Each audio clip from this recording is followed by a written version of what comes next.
Hello guys, for today's video, andito po tayo ngayon sa San Roque Beach Resorts. Pagpasensyahan nyo na po yung boses ko. This is my first time na mag voice over. So sa nakikita nyo po, yan po yung mga nahuling isda. Itong kararating lang ng isda. Ayan, si Kagugma Aryan, Papogi Points.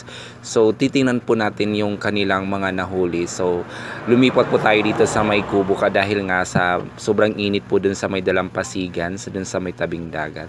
So guys, may meron din po palang mga nag-aantay sa mga mangingisda kasi yung mga nahuli nila is bibilhin din po nila para pang yung iba ibebenta, yung iba naman po ay pang ulam.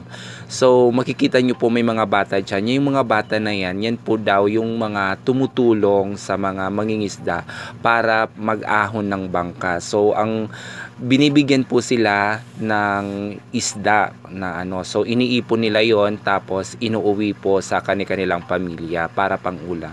Ayan po si Kagugma John Chris. So ipapakita niyo po yung mga nahuling isda.